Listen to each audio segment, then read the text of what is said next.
Dicen que el peor castigo no es el infierno, sino enfrentar lo que escondes. Un sacerdote respetado recibe una visita que conoce su pecado mejor que Dios.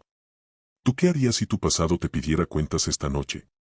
Déjalo en comentarios, y no mires atrás. El padre Julián siempre había sido considerado el santo de la parroquia de San Judas Tadeo. En los pueblos vecinos se hablaba de su paciencia infinita y de cómo sus manos, aunque callosas por el trabajo en la huerta, parecían bendecidas por una paz que no pertenecía a este mundo. Sin embargo, nadie sabía que cada vez que Julián cruzaba el umbral de su alcoba al caer la noche, esa paz se transformaba en un sudor frío que le empapaba la piel. Durante 10 años, Julián había cargado con el silencio de una noche de tormenta en su juventud antes de ordenarse, cuando el alcohol y la velocidad de su coche habían apagado la vida de una familia entera en una carretera solitaria. Él no se detuvo, huyó entre las sombras, dejando que la culpa se cocinara a fuego lento bajo el cuello clerical que más tarde usaría como un escudo, o quizás, como una soga. Creía que sus años de servicio habían pagado la deuda, que Dios, en su infinita misericordia, había extraviado el expediente de sus pecados entre tantas oraciones y confesiones ajenas. La noche del 12 de noviembre, la neblina descendió sobre la sierra con una densidad que borraba los límites entre el cielo y la tierra. Julián fue despertado por un golpe seco en la puerta de la rectoría. Al abrir, no encontró a nadie, solo una carta sellada con cera negra sobre el umbral. La nota, escrita con una caligrafía que parecía grabada con fuego, pedía la extremaunción para un anciano que agonizaba en el viejo aserradero, al final del camino de los Pinos Negros. El deber, ese refugio donde Julián escondía su cobardía, lo obligó a prepararse. Tomó su maletín, la estola y el aceite sagrado. Mientras caminaba por el sendero, el silencio era tan absoluto que podía escuchar el crujido de sus propios huesos. De pronto, el sonido de unos cascos metálicos rompió la quietud. No era el galope apresurado de un caballo normal, era un ritmo pausado, elegante y pesado, como si el animal estuviera hecho de piedra y hierro. Del velo gris de la neblina emergió la figura que Julián había temido encontrar en sus peores pesadillas, aunque jamás la hubiera visto. El jinete era una sombra recortada contra la nada, vestido con un traje de charro de un negro tan profundo que parecía un agujero en la realidad. La botonadura de oro de su chaqueta brillaba con un fulgor propio, una luz dorada que no iluminaba el camino, sino que parecía quemar la vista. El caballo, un semental de ojos inyectados en sangre, exhalaba un vapor denso que olía a tierra mojada y a carne quemada. El charro no se apresuró, simplemente se detuvo frente al sacerdote, bloqueando el paso con una presencia que hacía que el aire se volviera irrespirable, denso como el plomo. «Buenas noches, Julián», dijo el jinete. Su voz no salía de su garganta, sino que vibraba directamente en los tímpanos del sacerdote, como el estruendo de un terremoto lejano. ¿A dónde vas con tanta prisa, si los muertos que tú dejaste atrás hace una década nunca tuvieron a nadie que les diera la última bendición? El corazón de Julián se detuvo un instante. El maletín cayó de sus manos, hundiéndose en el lodo. Quiso invocar el nombre de Cristo, quiso hacer la señal de la cruz, pero sus dedos estaban rígidos, entumecidos por un frío que no era climático, sino espiritual. El charro descendió del caballo con una gracia sobrenatural, el tintineo de sus espuelas sonando como campanas de funeral. Se acercó tanto que Julián pudo ver el reflejo de su propio rostro aterrorizado en las pupilas rojas del ser. Tus oraciones son monedas de cobre frente a una deuda de oro, sacerdote, continuó la entidad, rodeándolo como un lobo a una presa herida. Has pasado años dándoles el perdón a otros, pero ¿quién te lo dio a ti? Aquella niña que quedó prensada en el asiento trasero de aquel coche nunca llegó a cumplir los 8 años porque tú tenías demasiado miedo de perder tu futuro. Y mira qué futuro construiste, una iglesia de piedra sobre un cimiento de cadáveres. Julián cayó de rodillas, sollozando, la máscara de santidad rompiéndose en 1000 pedazos sobre la tierra. No había defensa posible. El charro no estaba allí para juzgarlo, sino para ejecutar una sentencia que Julián mismo había firmado años atrás. Sin embargo, el jinete se detuvo y una sonrisa cruel, llena de dientes blancos y perfectos, se dibujó bajo el ala de su sombrero. Dicen que eres un hombre de fe, y a mí me gustan los hombres que creen en lo imposible. Te daré una oportunidad que no mereces. El aserradero está a 1 kilómetro de aquí. Si logras llegar a la puerta principal y tocar la madera antes de que el primer rayo de sol toque la punta de aquel pino, tu deuda será borrada. Las sombras de tu pasado se disolverán y podrás seguir siendo el santo que todos admiran. Julián miró hacia el pino, una silueta gigante que apenas se distinguía entre la bruma. Pero, añadió el charro, su voz volviéndose un susurro gélido, hay una condición. No importa lo que escuches, no importa quién te llame, no debes mirar atrás ni una sola vez. Si tus ojos se desvían del camino aunque sea 1 centímetro para ver lo que dejas a tu espalda, tu alma me pertenecerá antes de que puedas gritar misericordia. Julián aceptó. No lo hizo por valor, sino por el deseo desesperado de seguir ocultando su monstruosidad. Se puso en pie, sus piernas temblando como juncos, y comenzó a caminar. Al principio, solo escuchaba el eco de sus propios pasos. Pero a medida que avanzaba, el aire empezó a llenarse de sonidos que le desgarraban el alma. Escuchó el chirrido de metal retorcido, el estallido de cristales rotos y, lo más aterrador de todo, el llanto agudo de una niña pequeña que gritaba, «Ayúdanos, por favor, no te vayas». Las voces venían de justo detrás de sus talones. Podía sentir el calor de un incendio que no existía lamiéndole la nuca y el olor a gasolina invadiendo sus pulmones. Cada fibra de su ser le suplicaba que se diera la vuelta, que rescatara a las sombras de su memoria, pero sabía que si lo hacía, el charro lo devoraría.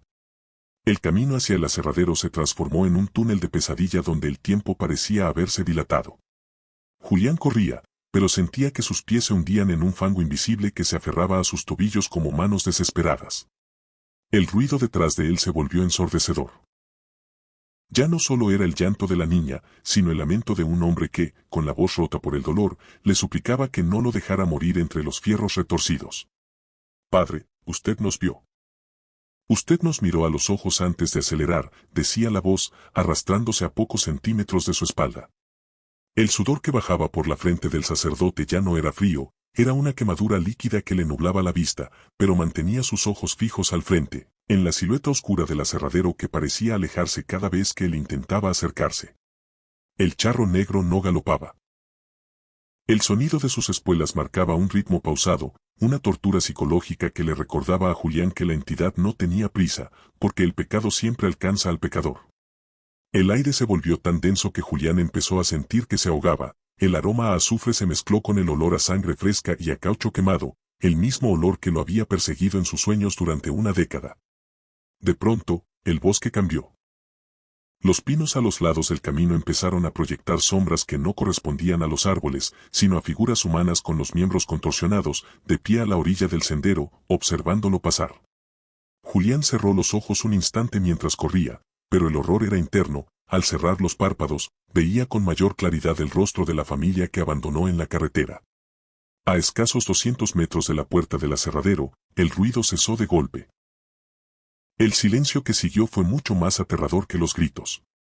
En esa quietud sepulcral, Julián escuchó algo que le detuvo el corazón, el sonido de una caja de música, una melodía infantil y tintineante que él recordaba perfectamente.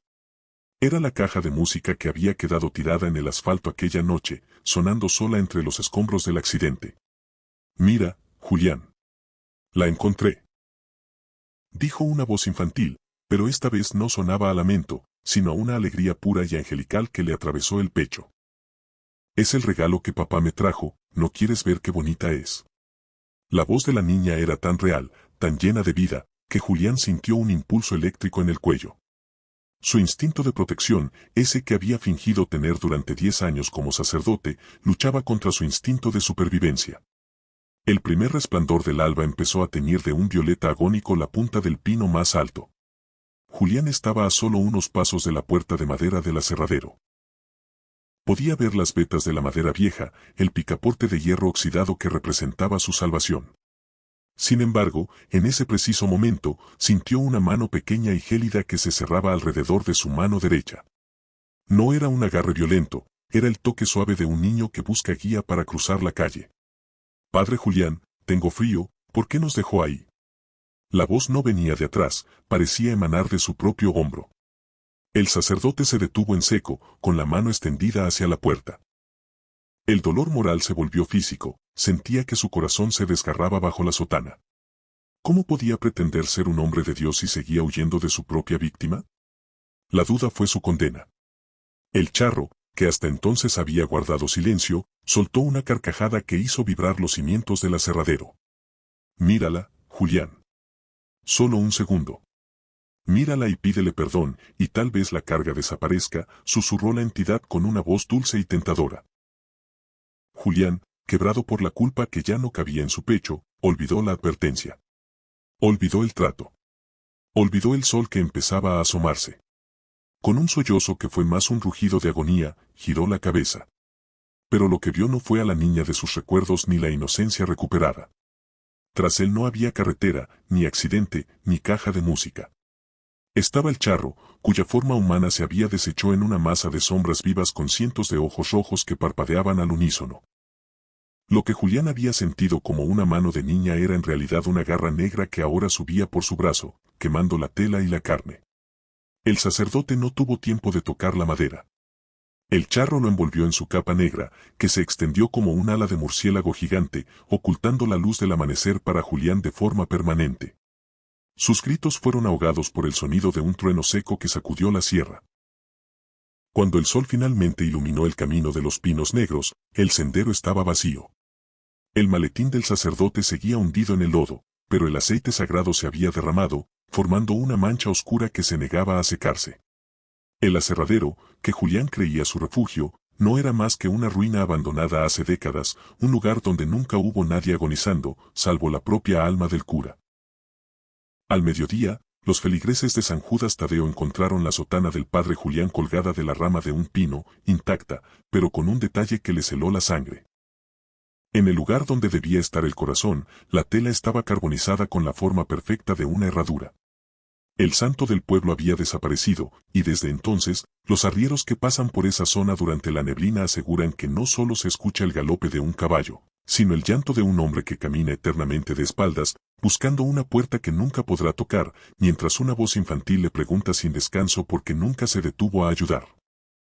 El padre Valeriano era un hombre cuya fe se medía en reglamentos y cuya caridad se limitaba a la corrección pública. En el pueblo minero de Santa Brígida, su nombre era sinónimo de una disciplina férrea que no admitía matices ni debilidades.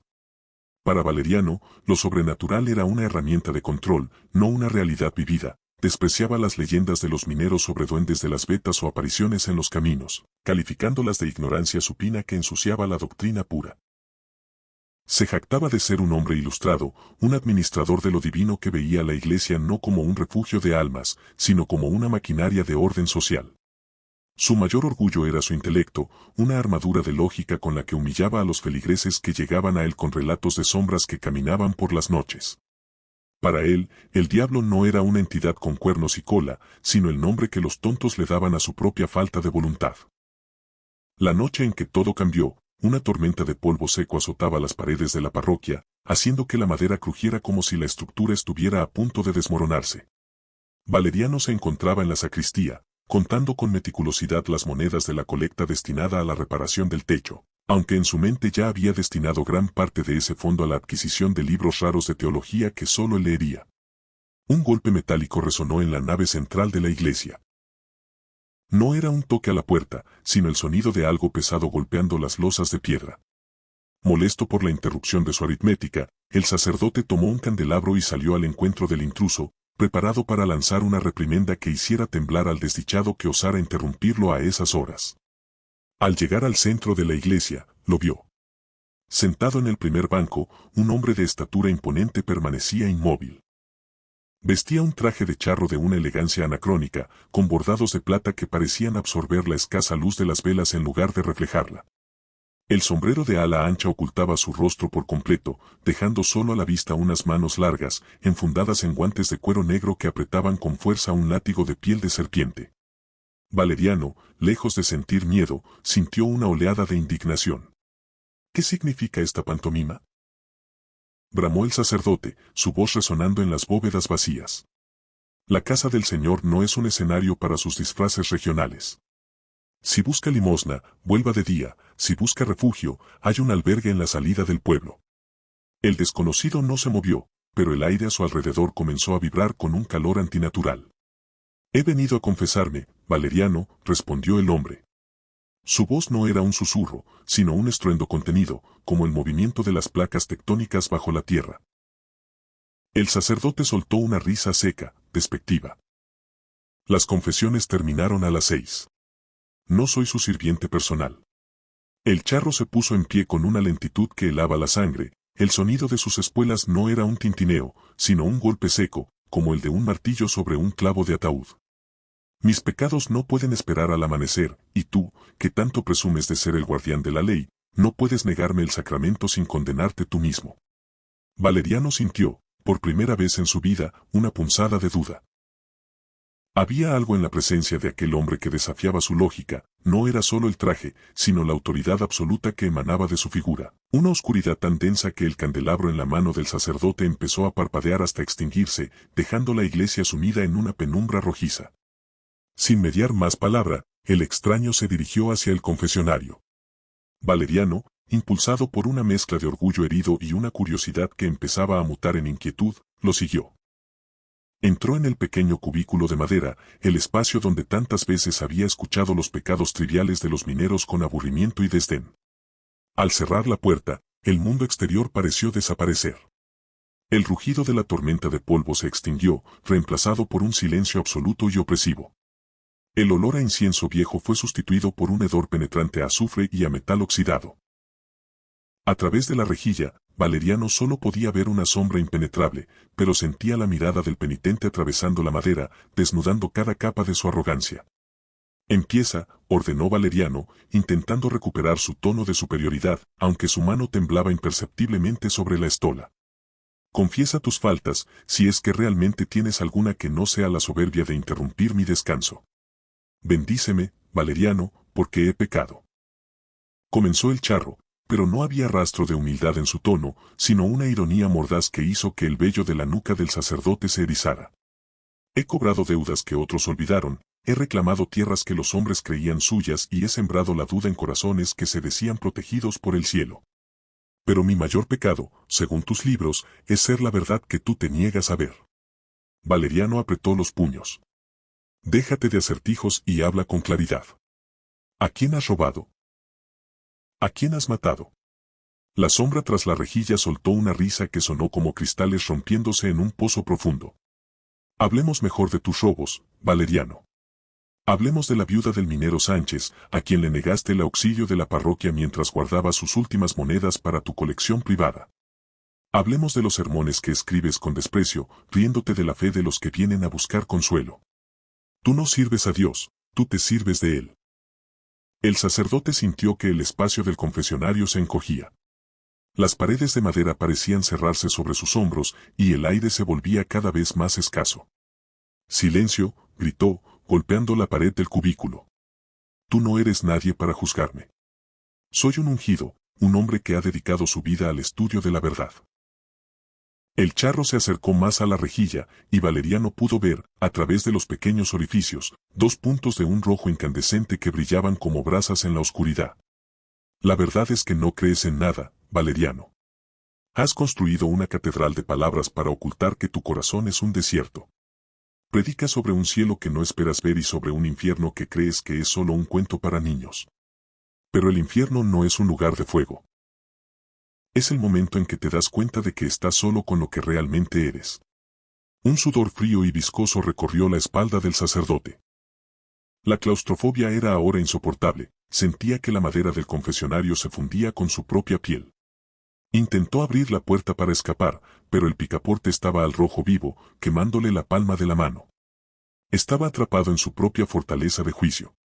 Hagamos una confesión de verdad, propuso el charro con una calma aterradora. Yo te haré una sola pregunta. Si respondes con la verdad absoluta de tu alma, te dejaré salir y mañana podrás seguir con tus mentiras. Pero si mientes, este confesionario será tu sarcófago. Valeriano, jadeando, con los ojos desorbitados por el terror que finalmente había vencido su intelecto, asintió débilmente. Ya no era el juez de Santa Brígida, era una rata acorralada en un cajón de madera. Dime, Valeriano, susurró el charro, y su aliento olía a ceniza y a siglos de soledad. ¿Alguna vez, en todos tus años de ritos y oraciones, has sentido la presencia de Dios? ¿Has creído, por un solo segundo, que alguien te escucha al otro lado del altar, o siempre has sabido que solo hablas para que los hombres te obedezcan? El silencio que siguió fue más pesado que la montaña que cubría las minas de Santa Brígida. Valeriano buscó en su memoria, recorrió sus años de seminario, sus sermones dominicales, sus rituales solemnes. Buscó una chispa, un calor, un eco de divinidad.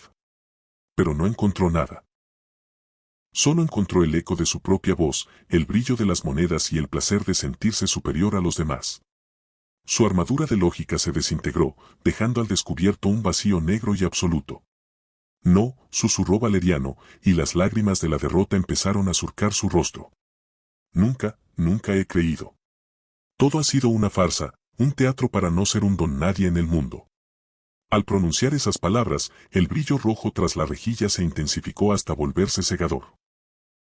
La honestidad es el primer paso para la condenación de los hipócritas, sentenció el charro.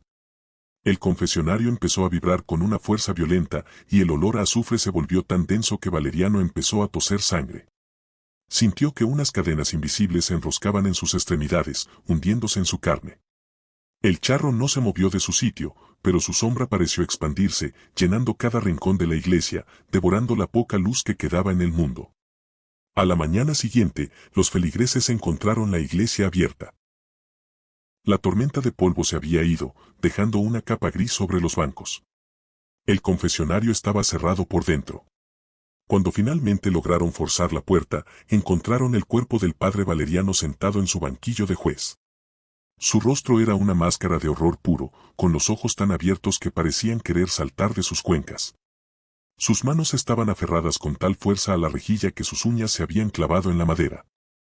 Lo más perturbador fue que, a pesar de no haber señales de fuego en la iglesia, la garganta del sacerdote estaba carbonizada desde adentro, como si hubiera tragado brasas ardientes.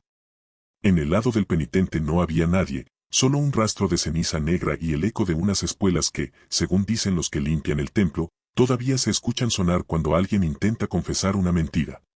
El padre Anselmo era, para los habitantes de San Pedro de las Lágrimas, la encarnación misma de la benevolencia divina sobre la tierra. Su llegada al pueblo, apenas 3 años atrás, había sido vista como una bendición enviada directamente desde los altares celestiales para sanar a una comunidad golpeada por la miseria y el abandono. Con apenas 32 años, Anselmo poseía una voz que calmaba las tormentas internas de los pecadores y unas manos que, aunque jóvenes, cargaban con el peso de los secretos de todo el pueblo con una paciencia que rayaba en lo sobrenatural. Se le veía recorrer los caminos polvorientos bajo el sol inclemente, cargando bultos de comida para los ancianos o medicinas para los niños de las rancherías más apartadas, siempre con una sonrisa que ocultaba la fatiga. Los feligreses juraban que, cuando Anselmo oraba frente al altar mayor, una paz física descendía sobre la nave de la iglesia, haciendo que incluso los hombres más endurecidos por el trabajo en la mina doblaran las rodillas. Sin embargo, detrás de esa fachada de santidad inmaculada, Anselmo cargaba con una verdad que le carcomía las entrañas con más ferocidad que cualquier enfermedad física, un cáncer espiritual que se alimentaba de su propia cobardía y que amenazaba con devorar su alma cada vez que el sol se ocultaba tras las montañas. Antes de su llegada a San Pedro, en una parroquia pequeña y olvidada en las tierras bajas del café, Anselmo había cometido el error que definiría su existencia y marcaría su condena. No fue un acto de maldad deliberada, sino una debilidad humana que nació del aislamiento y de la búsqueda desesperada de calor en medio de la frialdad de sus votos. Se había enamorado de Elena, una muchacha de ojos profundos y melancólicos que acudía a la iglesia buscando refugio tras la muerte de sus padres. Lo que comenzó como un acompañamiento espiritual se transformó rápidamente en una pasión prohibida que floreció en la penumbra de la sacristía, lejos de los ojos de los hombres pero bajo la mirada implacable de Dios. Cuando Elena le confesó, con una mezcla de terror y esperanza, que llevaba en su vientre el fruto de ese amor clandestino, el pánico de Anselmo fue superior a su devoción. Temeroso de la excomunión, del escarnio público y de la pérdida de su posición de prestigio, Anselmo eligió la huida. Utilizó sus influencias para solicitar un traslado inmediato y desapareció en la oscuridad de una madrugada, dejando a Elena con una carta de despedida llena de excusas teológicas y una bolsa de monedas que ella, en un acto de dignidad desgarradora, arrojó al río antes de que el sol terminara de salir. Desde entonces, la vida de Anselmo se había convertido en un teatro de sombras donde cada buena obra en San Pedro era, en realidad, un intento desesperado de comprar el perdón divino con la moneda del altruismo. El sacerdote se castigaba con ayunos prolongados y oraciones nocturnas que le dejaban los ojos enrojecidos, esperando que el sacrificio físico borrara la imagen de Elena siendo repudiada por su familia y expulsada de su comunidad por su culpa. Sin embargo, las noticias de su pasado siempre encontraban la forma de filtrarse a través de los muros de su nueva parroquia. A través de cartas anónimas y rumores de viajeros, Anselmo supo que Elena vivía ahora en una choza miserable a las orillas de un pantano, trabajando hasta el agotamiento para mantener con vida a un niño que llevaba su mismo nombre y sus mismos ojos claros. Peor aún, supo que el pequeño Anselmo estaba muriendo lentamente a causa de una fiebre púrpura que le consumía los pulmones, una enfermedad que requería cuidados y medicinas que Elena jamás podría pagar. El sacerdote lloraba en secreto frente al crucifijo, golpeándose el pecho hasta quedar sin aire, pero el miedo a ser descubierto y a perder su reputación en San Pedro seguía siendo una cadena más fuerte que su deseo de redención. La noche del 2 de noviembre, durante la festividad de los fieles difuntos, el cementerio de San Pedro se encontraba sumido en una atmósfera de misticismo y melancolía que parecía diluir la frontera entre los vivos y los muertos. El aroma del cempasúchil se mezclaba con el humo denso del copal y el olor a cera quemada de miles de velas que parpadeaban sobre las tumbas como estrellas caídas. Anselmo se quedó solo en el camposanto después de que el último feligrés se retirara, sintiendo una opresión en el pecho que no podía atribuir al cansancio. El viento, que hasta entonces había sido una brisa suave, comenzó a soplar con una violencia antinatural, apagando las luces de los cirios y dejando el lugar envuelto en una penumbra rojiza que parecía emanar de la propia tierra. En medio de ese silencio repentino, un sonido rítmico y metálico comenzó a resonar contra las lápidas de piedra, el tintineo de unas espuelas de plata fina chocando con una cadencia lenta, casi fúnebre. Da un velo de niebla que se arrastraba entre los cipreses, emergió un semental negro de proporciones colosales, cuyos ojos brillaban con un fuego carmesí que parecía arder con el odio de 1000 siglos. Sobre la montura, perfectamente erguido, se encontraba una figura que Anselmo reconoció no por haberla visto antes, sino por el eco de terror que habitaba en las leyendas de sus feligreses. El Janit vestía un traje de charro de un negro tan absoluto que parecía una herida en la noche, adornado con botonaduras de oro macizo que representaban calaveras y serpientes entrelazadas. El sombrero de ala ancha proyectaba una sombra impenetrable sobre su rostro, pero la autoridad que emanaba de su presencia era tan abrumadora que el sacerdote sintió que sus rodillas cedían ante el peso de una gravedad infernal. El charro negro no galopaba. Se deslizaba sobre la tierra con una elegancia depredadora, deteniéndose justo frente a Anselmo, quien permanecía paralizado, con el rosario enredado entre sus dedos temblorosos. El aire a su alrededor se volvió gélido, y el olor de las flores fue reemplazado por un hedor penetrante a azufre y a carne quemada, el perfume de la condenación que el jinete traía consigo desde las profundidades del abismo. Anselmo de las lágrimas, dijo el jinete, y su voz no era un sonido humano, sino un estruendo que parecía nacer del movimiento de las placas tectónicas bajo el suelo del cementerio. Has pasado 3 años construyendo una fortaleza de santidad sobre un cimiento de lodo y mentiras. ¿Realmente creías que el cielo se deja engañar por la caridad que nace de la culpa? El sacerdote intentó balbucear una oración, pero las palabras se le atoraron en la garganta como si fueran espinas. El charro descendió de su caballo con un movimiento fluido, y cada paso que daba hacia el sacerdote dejaba una marca de quemadura en el suelo, como si sus botas estuvieran hechas de hierro al rojo vivo. Se acercó tanto que Anselmo pudo ver, bajo la sombra del sombrero, que no había ojos, sino 2 orbes de luz roja que palpitaban al ritmo de su propio miedo. El jinete extendió una mano enguantada en seda negra y, con un gesto casi tierno, rozó el cuello clerical del sacerdote, haciendo que la tela se ennegreciera al contacto.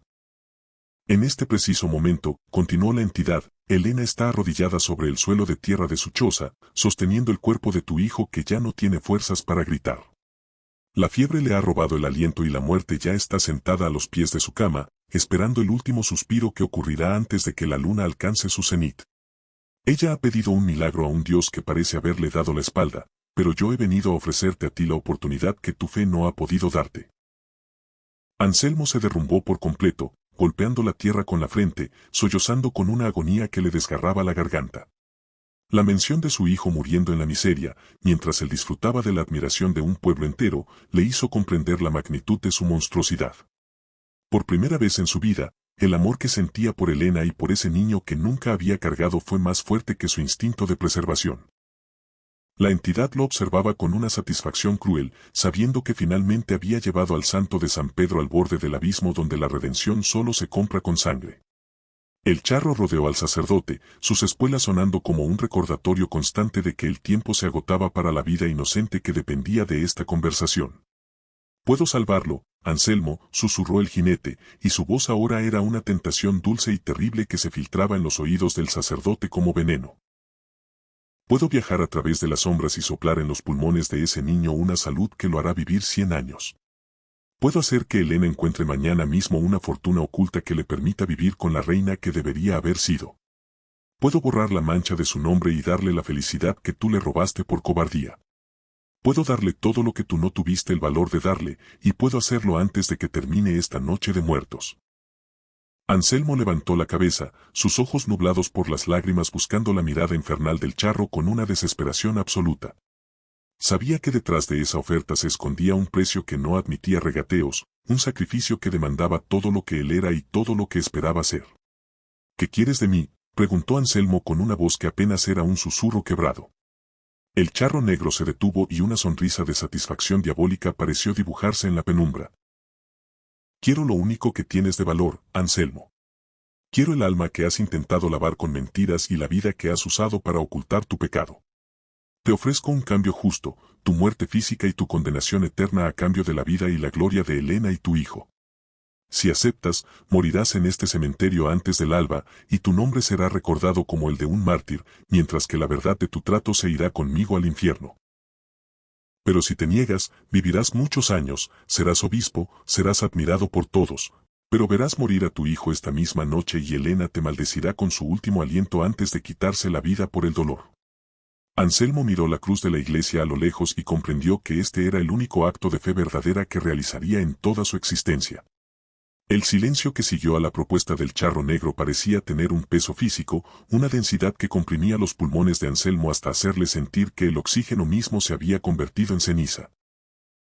El sacerdote, aún de rodillas sobre la tierra húmeda del camposanto, miró sus manos, aquellas manos que habían bautizado a cientos, que habían repartido el pan de la Eucaristía y que, sin embargo, se sentían más sucias que el lodo sobre el que descansaba. La elección que tenía ante sí no era simplemente entre la vida y la muerte, sino entre la perpetuación de una mentira cómoda o la aceptación de una verdad devastadora que le otorgaría, por fin, la paz del castigo merecido. El charro permanecía inmóvil, una columna de oscuridad absoluta que parecía alimentarse de la indecisión del hombre de fe, mientras el caballo negro rascaba el suelo con sus cascos, arrancando chispas que iluminaban momentáneamente las inscripciones fúnebres de las tumbas circundantes. «El tiempo es un lujo que tu hijo no posee, Anselmo», sentenció la entidad, y el sonido de su voz fue como el eco de un martillo clavando las tablas de un ataúd. «Cada segundo que pasas dudando es un soplo de vida que se le escapa a ese niño que, en su agonía, balbucea un nombre que tú no tienes el derecho de reclamar». Anselmo cerró los ojos y, en la negrura de sus párpados, no vio la gloria de Dios ni el resplandor del cielo que tanto había predicado, vio el rostro de Helena, distorsionado por el dolor y la fatiga, sosteniendo a una criatura que se desvanecía entre sus brazos en una choza donde el frío no era solo climático, sino espiritual. Comprendió con una claridad hiriente que su vida en San Pedro de las Lágrimas, con toda su pompa y su respeto social, no era más que una jaula de oro donde había encerrado su propia conciencia para no escuchar los gritos de los que había abandonado. El miedo a la condenación eterna, que durante años lo había mantenido paralizado, se transformó de repente en un deseo ardiente de justicia. Si para que su hijo respirara y para que Helena recuperara la dignidad que él le había arrebatado, él debía arder en el abismo, entonces ese sería su único acto de amor verdadero, el único sacramento que realmente tendría valor ante los ojos del universo. Con una resolución que le devolvió el aliento, Anselmo levantó la vista y fijó sus ojos en el vacío donde debían estar los del charro. «Acepto el trato», pronunció Anselmo, y su voz no tembló, resonando con una autoridad que sorprendió incluso a la entidad sombría. «Toma mi vida, toma mi alma y haz con ella lo que tu justicia demande, pero jura por el poder que te permite caminar entre los mundos que Helena y mi hijo serán restaurados. Que el niño crezca con salud y fuerza, que su vida sea larga y llena de propósito, y que Helena reciba el sustento y el honor que yo, en mi soberbia, le negué. Que mi nombre desaparezca de sus recuerdos si es necesario, pero que su sufrimiento termine esta misma noche». El charro negro soltó una carcajada seca y gélida que hizo que los pájaros nocturnos huyeran de los cipreses en una desbandada de alas negras. La entidad extendió su mano enguantada y, con un movimiento lento, extrajo de entre los pliegues de su traje un puñal de obsidiana cuya hoja parecía vibrar con una luz violeta y malsana. Tu sacrificio ha sido registrado, sacerdote, dijo el charro con una reverencia burlona. No temas por el cumplimiento de mi palabra. El infierno es meticuloso con sus contratos, mucho más que el cielo con sus promesas. El jinete se acercó a Anselmo, y el sacerdote pudo sentir el calor sofocante que emanaba de la figura, un calor que olía a fraguas antiguas y a desierto. El charro no utilizó el puñal para herir el cuerpo físico del hombre, sino que lo pasó a escasos milímetros de su pecho, trazando un arco invisible que pareció desgarrar el tejido mismo de la realidad. Anselmo sintió un dolor que no era de carne y hueso. Fue como si una mano gigante le apretara el alma, arrancando de raíz cada recuerdo, cada esperanza y cada gota de vitalidad. Cayó de espaldas sobre el lecho de flores de cempasúchil, y por un momento, el cielo sobre el cementerio se abrió en una vorágine de sombras y luces plateadas. Vio, en una visión proyectada por el poder de la entidad, como en la choza lejana el color regresaba a las mejillas de su hijo, como la fiebre se disipaba como la niebla bajo el sol, y como Helena, entre lágrimas de alivio, abrazaba a la criatura mientras una luz dorada inundaba su humilde morada. La paz que Anselmo sintió en ese instante fue superior a cualquier éxtasis místico que hubiera experimentado en el altar, era la paz del deudor que finalmente ha saldado su cuenta. El charro negro volvió a montar su semental, que relinchó con un sonido que imitaba el llanto de una mujer. Tu tiempo en la luz ha terminado, Anselmo, dijo el jinete mientras el caballo comenzaba a desvanecerse en el aire denso de la madrugada. Mañana serás un santo para este pueblo de ciegos, pero tus noches me pertenecerán para siempre. Caminarás conmigo en las sombras, custodiando los caminos de los hipócritas, recordando eternamente que el precio de la vida es la propia entrega. Con un destello de luz negra, el jinete y su montura desaparecieron, dejando tras de sí un rastro de ceniza y el silencio absoluto de la muerte. Anselmo se quedó tendido, mirando las estrellas que comenzaban a palidecer ante la llegada del alba. Sus pulmones dejaron de moverse, su corazón dio un último latido de gratitud y su cuerpo se enfrió al ritmo que el sol empezaba a besar las cúpulas de la parroquia. Había muerto como un mártir a los ojos del mundo, pero solo él y las sombras sabían que su salvación era, en realidad, su condena voluntaria. A la mañana siguiente, cuando el sacristán acudió al cementerio para apagar las últimas velas, encontró al padre Anselmo en una posición de oración perfecta, recostado contra la tumba de un desconocido. Su rostro no mostraba el rictus del dolor, sino una serenidad que infundía respeto y temor a la vez. El pueblo entero se volcó a las calles para llorar a su protector. Las campanas doblaron durante 3 días y 3 noches, y se dijo que el aroma a flores en el cementerio nunca fue tan intenso como en el entierro del joven sacerdote. Sin embargo, nadie pudo explicar por qué, años después, la tumba de Anselmo siempre amanecía con una marca de herradura quemada en la piedra, ni por qué los perros aullaban con terror cada vez que pasaban cerca de su efigie. En un rincón lejano del país, una mujer llamada Helena y su hijo vivían en una prosperidad que todos llamaban milagrosa, sin saber que cada mañana de salud y cada noche de pan en su mesa habían sido pagadas por un hombre que, en la hora más oscura, eligió ser un pecador condenado para que ellos pudieran ser almas libres. El ciclo de la justicia poética se cerraba así, con un santo en el infierno y una víctima en la gloria, bajo el eterno recuerdo de que no hay redención sin un precio de sangre. El padre Alberto no era un hombre de fe silenciosa, sino un sacerdote de gestos grandilocuentes y discursos que buscaban siempre el aplauso de la congregación en la parroquia de Nuestra Señora del Rosario. En el año de 1963, su nombre ya era leyenda en las zonas mineras de Hidalgo, no por la profundidad de su teología, sino por su presencia constante en las portadas de los diarios locales, siempre retratado rescatando heridos o bendiciendo grandes obras con una sonrisa que denotaba una satisfacción más terrenal que divina. Alberto disfrutaba de la admiración que despertaba su supuesta valentía. Se veía a sí mismo como el pastor heroico que descendía a los infiernos de la tierra para llevar consuelo, pero en el fondo de su alma, lo que realmente buscaba era alimentar un ego que exigía ser adorado. Su vocación era una armadura de vanidad que utilizaba para ocultar una falta absoluta de humildad, convencido de que cada acto de caridad era un peldaño más en la escalera de su propia gloria personal, una moneda con la que compraba el respeto de los hombres mientras descuidaba el juicio de Dios. La tarde del 14 de agosto, un estruendo que pareció nacer del centro de la tierra sacudió los cimientos de la mina La Esperanza. Un derrumbe masivo en el nivel 7 había dejado atrapados a 12 mineros bajo toneladas de roca y polvo asfixiante. Mientras los equipos de rescate dudaban en descender por la inestabilidad de los túneles, el padre Alberto llegó al lugar con su estola al hombro y una Biblia en la mano, consciente de que los fotógrafos ya estaban preparando sus cámaras.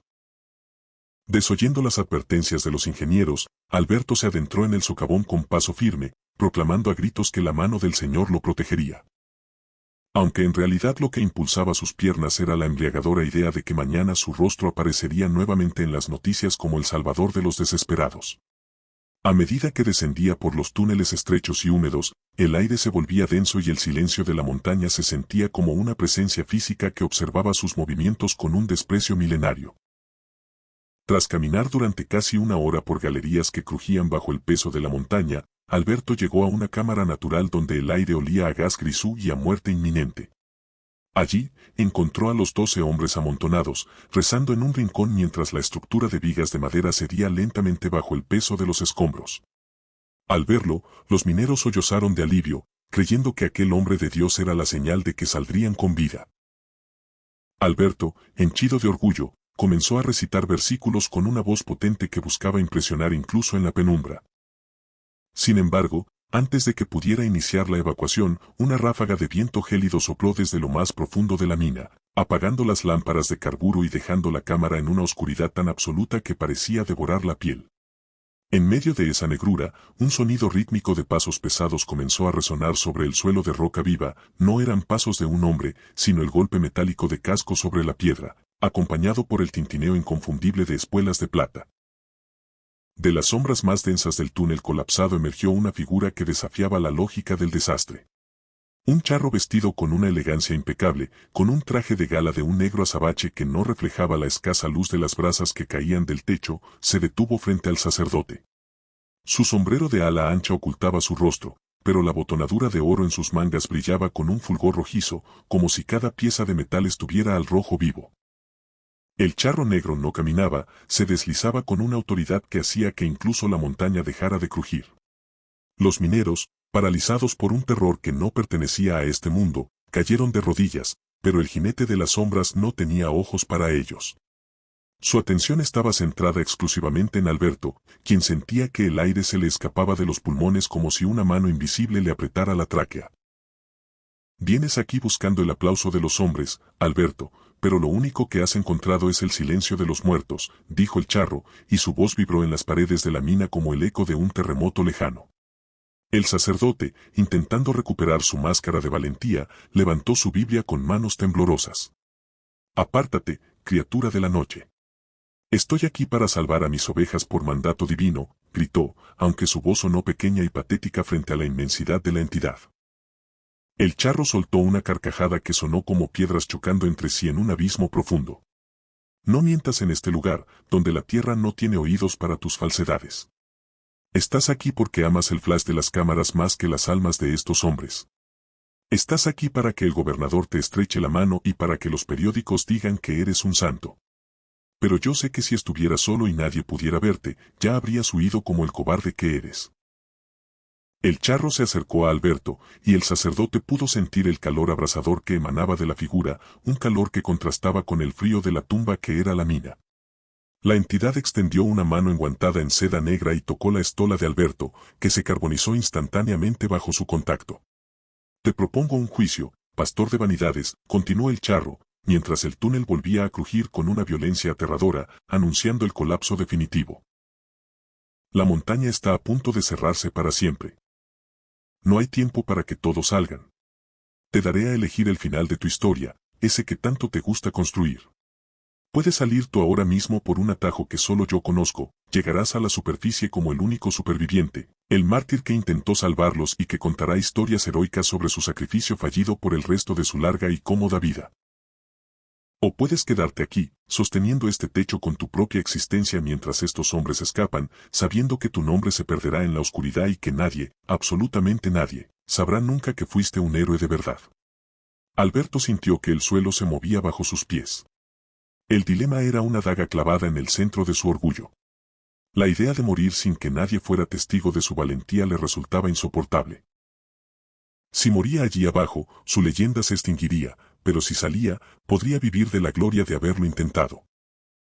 Sin embargo, al mirar los rostros llenos de polvo y lágrimas de los mineros, hombres que tenían familias esperándolos y que creían sinceramente en él, algo se rompió dentro de su coraza de vanidad.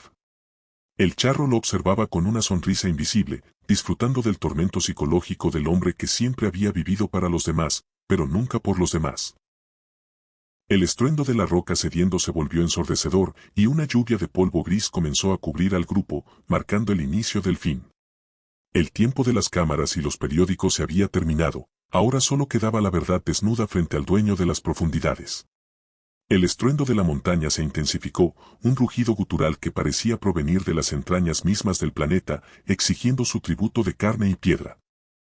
Alberto, atrapado entre la mirada de fuego del charro negro y los ojos suplicantes de los 12 mineros, sintió que el peso de su propia vanidad era más asfixiante que el polvo de sílice que llenaba sus pulmones.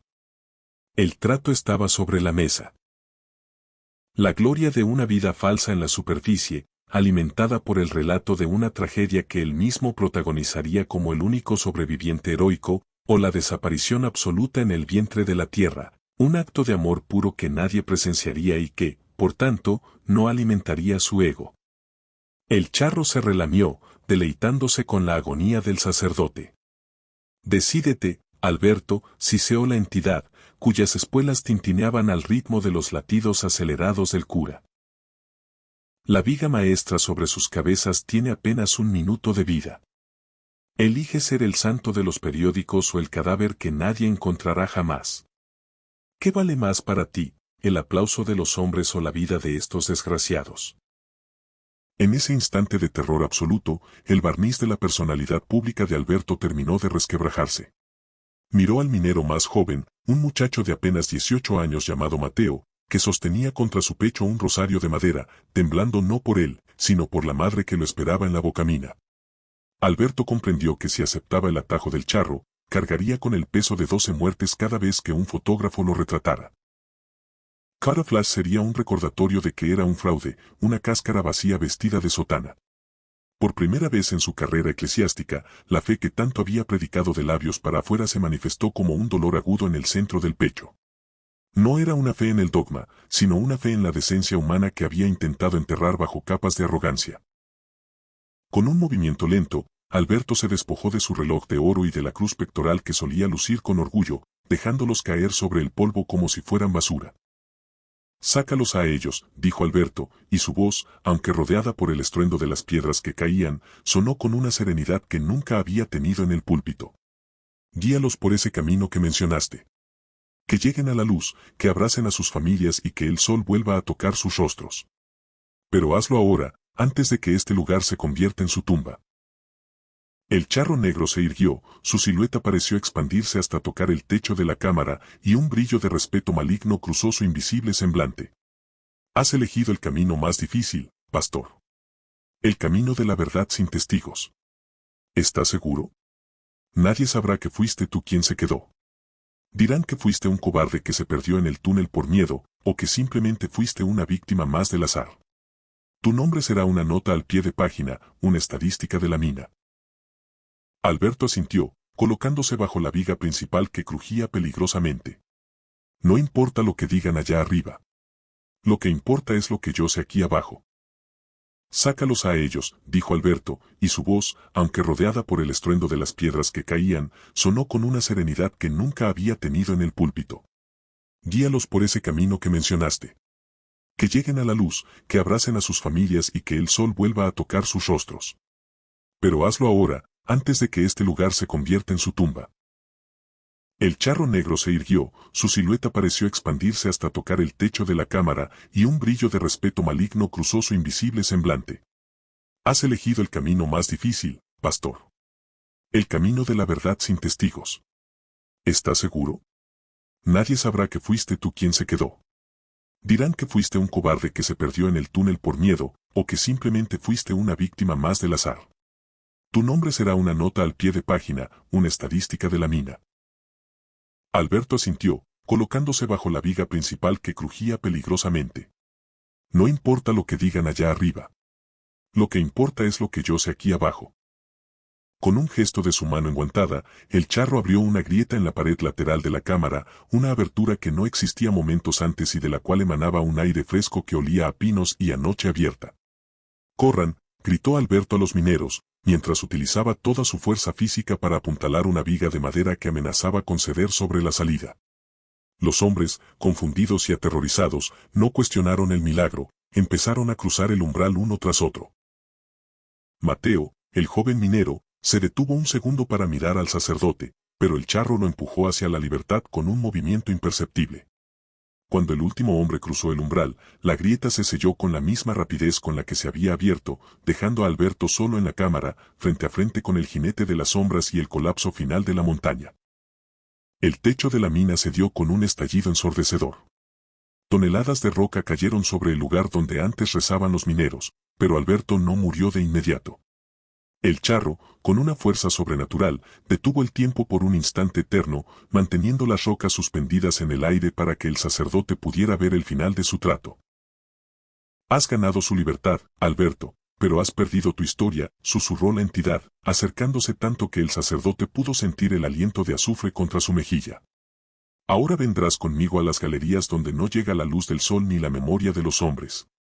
Serás el eterno minero de mis dominios, aquel que trabaja sin descanso y sin gloria». Con un movimiento rápido, el charro envolvió a Alberto en su capa de seda negra, que se sintió como una mortaja líquida. En ese momento, la montaña terminó su trabajo, el nivel 7 colapsó por completo, borrando cualquier rastro de la cámara y del hombre que la habitaba.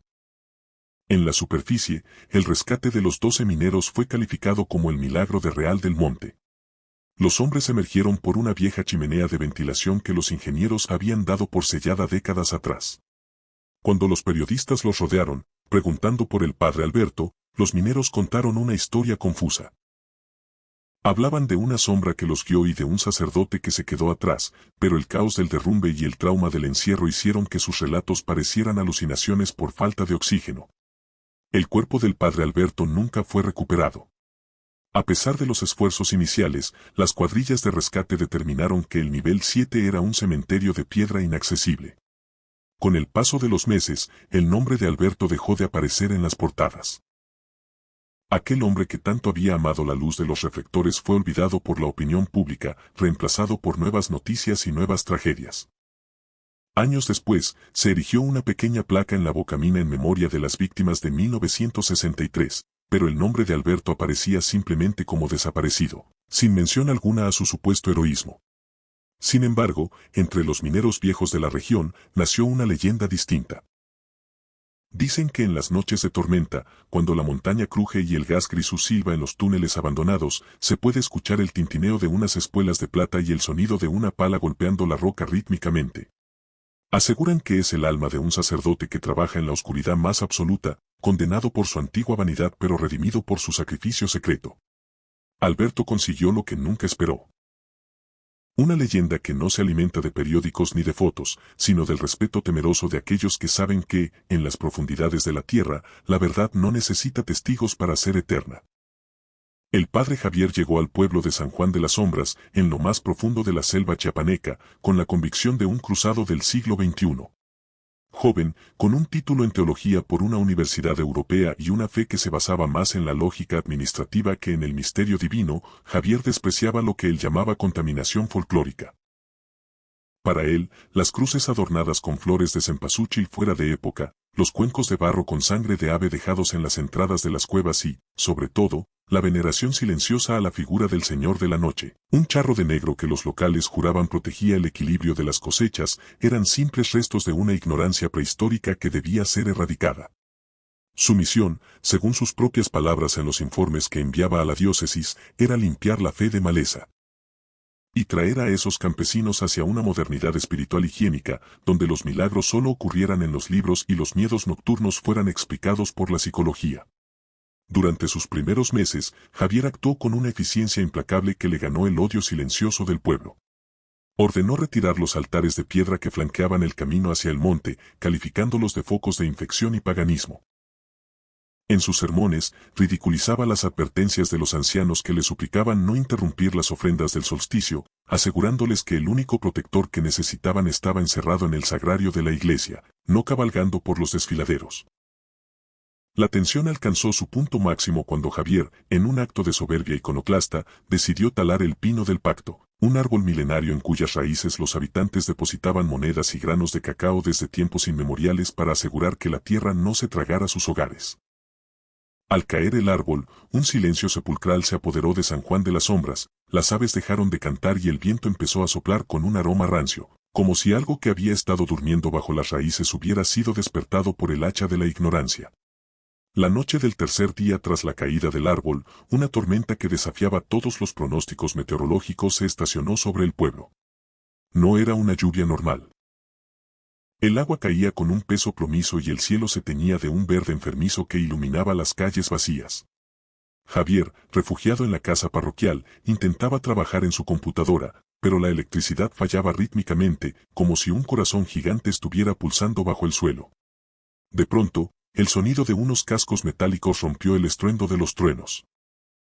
No era un galope apresurado, sino un paso lento y deliberado que subía por la calle principal, deteniéndose justo frente a la puerta de la rectoría. Javier, sintiendo una irritación que ocultaba un miedo creciente, se puso de pie y abrió la puerta, dispuesto a expulsar a quienquiera que estuviera haciendo esa broma de mal gusto en medio de la tempestad. Lo que encontró no fue a un campesino rebelde, sino a una figura que parecía haber sido tallada en la obsidiana misma. Montado sobre un semental de ojos como carbones encendidos, el charro negro permanecía inmóvil bajo la lluvia torrencial, aunque ni una sola gota de agua parecía mojar su impecable traje de gala ni los bordados de plata que brillaban con una luz gélida. El sombrero de ala ancha ocultaba su rostro, pero la presencia que emanaba de él era tan densa que Javier sintió que el aire se volvía sólido, dificultándole la respiración. El sacerdote intentó hablar, quiso invocar la razón y la ciencia, pero su voz se quebró antes de salir. El jinete descendió del caballo con una gracia que no pertenecía al mundo de los vivos. Cada vez que su bota tocaba el suelo, la hierba se marchitaba y la piedra se agrietaba bajo su peso. «Has venido a este rincón del mundo a romper lo que no entiendes, Javier», dijo el charro, y su voz no era un sonido, sino una vibración que resonaba en los huesos del sacerdote, como si la tierra misma estuviera hablando a través de él. Crees que el progreso es una luz que borra las sombras, pero olvidas que las sombras son el único límite que impide que el abismo nos devore. Has quitado las piedras que marcaban la frontera, has cortado el árbol que sostenía el aliento de la montaña, y ahora, el equilibrio que mis pactos mantenían se ha roto por tu mano. Javier, recuperando un poco de su arrogancia urbana, retrocedió un paso. Son solo cuentos de viejos para asustar a los niños, replicó con un hilo de voz. El mundo no funciona con sacrificios ni jinetes negros. Estamos en el siglo XXI, y tus leyendas ya no tienen lugar aquí. El charro soltó una carcajada que sonó como el crujir de los glaciares. La verdad no necesita que tú creas en ella para ser real, pequeño hombre de libros, siseó la entidad. En ese momento, el jinete extendió su mano enguantada y rozó la sien del sacerdote. Al contacto, el mundo de Javier estalló en una visión apocalíptica. No era una alucinación, era una certeza visual. Vio al pueblo de San Juan de las Sombras siendo tragado por una luz de lodo hirviente que nacía del monte donde el pino había sido talado. Vio las caras de los niños que él mismo había bautizado desapareciendo bajo la tierra, vio la iglesia desmoronándose como si fuera de papel y escuchó los gritos de miles de almas que, al perder su protección tradicional, eran arrastradas hacia una oscuridad sin nombre. Vio un futuro donde el mapa de Chiapas tenía un agujero negro donde antes estaba su parroquia, todo porque él había decidido que su verdad era superior a la supervivencia del pueblo. La visión fue tan vívida que Javier cayó de rodillas, vomitando bilis y lágrimas. El horror psicológico de ser el arquitecto de tal destrucción le destrozó la mente. Vio que el paganismo que él despreciaba no era adoración al demonio, sino una serie de tratados espirituales que mantenían a raya a fuerzas geológicas y místicas que la ciencia ni siquiera podía nombrar. El charro se inclinó sobre él, proyectando una sombra que cubría toda la habitación. Ese es el precio de tu modernidad, Javier. La destrucción total a cambio de tu orgullo.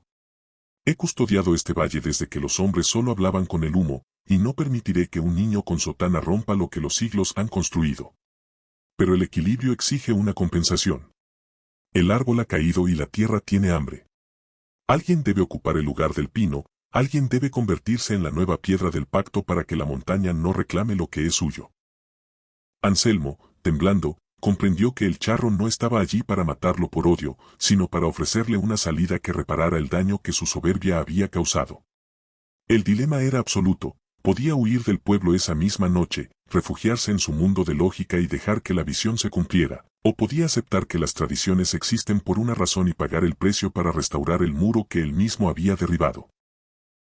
El aire en la habitación comenzó a llenarse de un polvo grisáceo que sabía a muerte y a olvido, y desde las montañas llegó un rugido sordo que indicaba que el primer alud ya estaba en camino.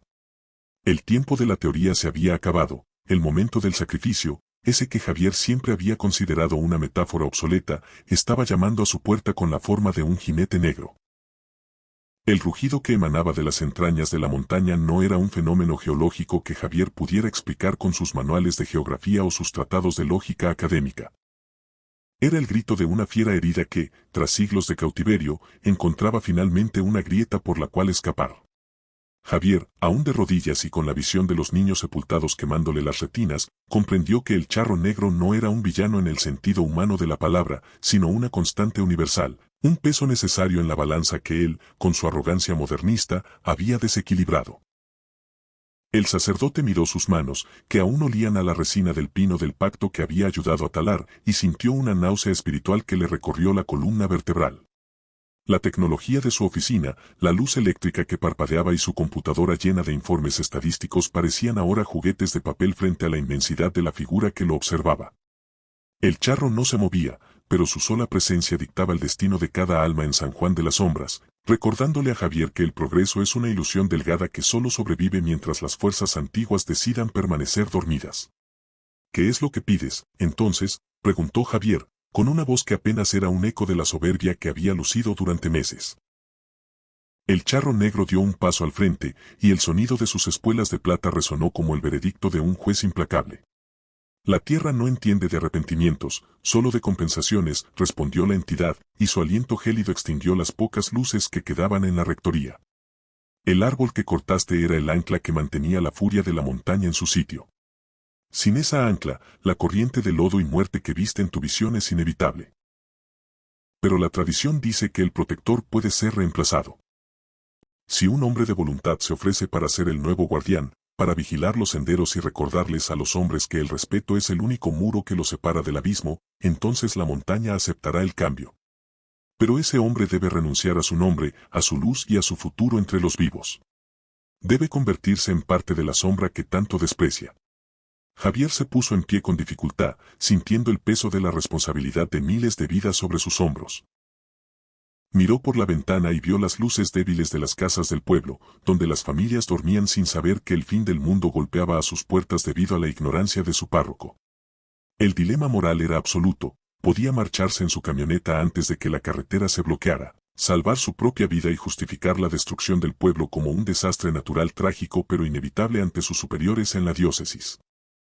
Podía seguir viviendo como un hombre de ciencia, convencido de que lo que vio fue un brote psicótico causado por el estrés. Sin embargo, el rostro de aquel joven acólito que le ayudaba en misa, y cuya visión de su cadáver flotando en el lodo seguía fresca en su mente, le impedía dar un solo paso hacia la huida. El sacrificio no era ya una parábola teológica de sus libros, era la única verdad que quedaba en un mundo que acababa de descubrir como infinito y aterrador. Acepto ser la piedra del pacto, sentenció Javier, y en ese momento, una calma extraña, casi fúnebre, descendió sobre él. Si mi vida es el precio para que San Juan de las Sombras siga existiendo, tómala. Pero asegúrate de que el pueblo recupere su paz, de que la montaña se calme y de que mis errores sean borrados por este acto. El charro negro soltó una carcajada que no contenía burla, sino una aceptación solemne. El jinete extendió su mano y, de la nada, materializó un lazo de cuero negro trenzado con hilos de plata que brillaban con una intensidad eléctrica. No serás solo un muerto, Javier. Serás el vigilante de los desfiladeros. Cabalgarás en la retaguardia de mis dominios, recordando por toda la eternidad que la fe no es lo que se escribe en los templos de piedra, sino lo que se pacta en el silencio de la noche. El proceso de transformación comenzó con un dolor psicológico y físico que ninguna medicina moderna podría mitigar. Javier sintió que su cuerpo se volvía denso, como si sus huesos se transformaran en mineral y su sangre en un fluido oscuro y frío. Sus recuerdos de la universidad, de las calles de la ciudad y de su vida antes de la sotana se desvanecieron como humo, reemplazados por una conexión visceral con la tierra, los árboles y los vientos de Chiapas. El charro lo envolvió en su capa, y el sacerdote sintió que la realidad se plegaba sobre sí misma. Ya no escuchaba la lluvia, sino el latido del corazón de la montaña, que finalmente se ralentizaba, aceptando el nuevo sacrificio. La visión del pueblo siendo destruido se disolvió, reemplazada por una imagen de calma absoluta, donde el lodo retrocedía y las grietas en el suelo se cerraban como cicatrices antiguas. Al alba, los habitantes de San Juan de las Sombras despertaron en un silencio absoluto. La tormenta se había esfumado sin dejar rastro de inundaciones, pero algo había cambiado en el aire. Cuando el sacristán acudió a la rectoría, encontró la puerta abierta de par en par. La computadora de Javier estaba encendida, pero la pantalla solo mostraba estática negra. Sus libros de teología estaban cubiertos por una fina capa de ceniza y sus ropas sacerdotales yacían en el suelo, perfectamente dobladas, pero vacías. No había señales de lucha, ni rastros de sangre, ni huellas de salida. Javier simplemente se había evaporado de la existencia humana. Sin embargo, en el lugar donde antes se erguía el pino del pacto, los locales encontraron algo que los dejó mudos, un pequeño altar de piedra negra que no estaba allí la noche anterior, y sobre él, un rosario de madera que el padre Javier siempre llevaba consigo. Con el paso de los años, el pueblo recuperó sus tradiciones con una devoción renovada. Las ofrendas volvieron a las cuevas y los altares de los caminos fueron reconstruidos con piedras más fuertes. Pero nació una nueva leyenda que los padres contaban a sus hijos para advertirlos contra la soberbia. Dicen que ahora, el charro negro ya no cabalga solo. Aseguran que, en las noches de neblina espesa, se puede ver a un segundo jinete, un hombre de rostro pálido y expresión serena, vestido con un traje de charro gris ceniza, que vigila los límites del pueblo desde los riscos más altos. No busca almas, ni ofrece tratos, simplemente observa, asegurándose de que nadie más intente romper el equilibrio entre lo que se sabe y lo que se debe respetar. Javier encontró la redención al convertirse en aquello que juró erradicar, siendo ahora la prueba viviente de que algunas verdades son tan antiguas que no necesitan ser comprendidas por la razón, solo temidas por el corazón. El pueblo sobrevivió, pero el hombre de fe moderna fue devorado por la misma sombra que intentó negar, dejando tras de sí un vacío que solo la selva y el tiempo saben llenar.